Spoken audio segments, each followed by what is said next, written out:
Welcome back to Project Hippocampus. If you're new to the project, the overview is the first video in this playlist. This one's a little different from last time. In this video, I'll be telling just the first of the 7 planned tales from the time of exploration, which span from 50 to about 50,000 YAA. So, let's begin. The Tale of the Endless Watch. In Hardhoof's opinion, the herd's territory was the best land around, especially now that the dry season was ending. The rich, clean smell of the lake was as much a treat to his nose as the lily-filled waters were to his throat. The simple fact that they lived on its shores likely saved them from a lot of suffering. It was up to Hardhoof to make sure it stayed that way. The tall, red-speckled side of one of the shiny rocks loomed up next to him, its see-through portions reflecting the afternoon sun. It was uneven and jagged, and sometimes the dust that came from it made him cough.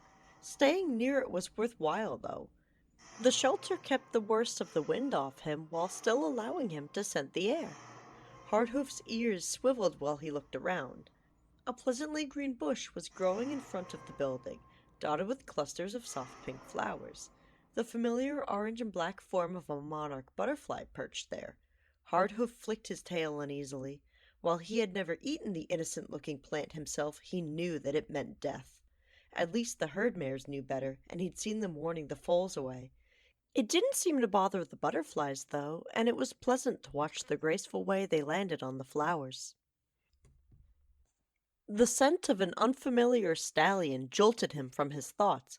Hardhoof scanned the environment with eyes and ears. The intruder, a young stallion, was looking around near an oak sapling. Hardhoof sped over with a warning squeal, and the youngster looked up, alarmed. The large Sabino arched his neck at the intruder, readying himself to snake it if needed. It wasn't. The young stallion turned and trotted off. Hardhoof let out a sigh of relief and stretched himself from nose to tail. Hopefully he'd earned himself a few minutes of peace. Hardhoof's spot by the lake was occupied, but thankfully by one of his herdmates. Lightscent had pushed her nose among the few reeds that were too tough to eat, and flicked an ear as Hardhoof moved to drink alongside her. After all, he wasn't the lead stallion. She didn't owe him any respect. The water soothed his throat, but now he was hungry. Hardhoof stepped away from the lake's edge, sniffing around for food. The grass was almost as short now as it had been when lawn mowers clipped it and human voices called through the city, but Hardhoof was too young to remember that. Only his great-grandparents could have, if he had ever met them, or if they could have spoken if they had. Eventually, he found a rock rose shrub near the remains of a small building and nipped at it carefully. A mouthful of thorns wouldn't be ideal, but he was a big horse with an active life, and that meant he needed a lot of food. Despite his hunger, he forced himself to eat slowly, idly looking around for a certain familiar horse. A thump from inside the building made him pull himself away from the shrub. Hardhoof had long since learned to use the see-through parts of the buildings to observe what was going on in them. Admittedly, it wasn't usually much. This time, though, he saw that one of the strange rocks inside the building had fallen over. These rocks had always seemed unnerving to Hardhoof, especially when he and Low Nose were younger and had first moved into the herd. Hardhoof remembered those moments of fright with a shiver that was driven away by the remembered, reassuring whinny of the older stallion. Most of the solid rocks were either large and strangely shaped, or smaller and more square or rounded. Some of the rocks were unnatural colors, though they seemed to fade every year. This rock was also oddly shaped, despite that it was only around the size of his head. It looked to him like some strange parody of a horse with a long body. The hind legs were short, with 3 small, forward-facing hooves. The front legs were held upright, and the toes looked too fragile and long. It looked strangely flat, especially in the tail and the back, which had some sort of odd spiny ridge. It had one big ear in the center of its head. When he was younger, rocks like this had scared him, before he'd learned that they weren't animals. Thankfully, the horse that had accidentally knocked the rock over wasn't a threat either. Hardhoof watched as the small black and white form of his lead stallion sniffed among the ruins for food. Lownose's ability to fit into the buildings had always impressed Hardhoof, who had tried it several times and just ended up hitting his head or withers. Lownose himself looked in alarm at the rock, sniffing at the strange animal shapes several times before returning to his search. Being a small horse probably meant that Lownose didn't need as much food, which was fine by Hardhoof. Maybe Lownose would be done eating soon and would keep Hardhoof company while he stood guard. Hardhoof always appreciated the fact that Lownose looked out for him and had ever since their bachelor days. Hardhoof was about to whinny to Lownose when something nudged against his elbow. Hardhoof recognized the black coat and white cannons as instantly as he knew the friendly temperament. Little Cole was always such a rambunctious colt, even now that he was a yearling.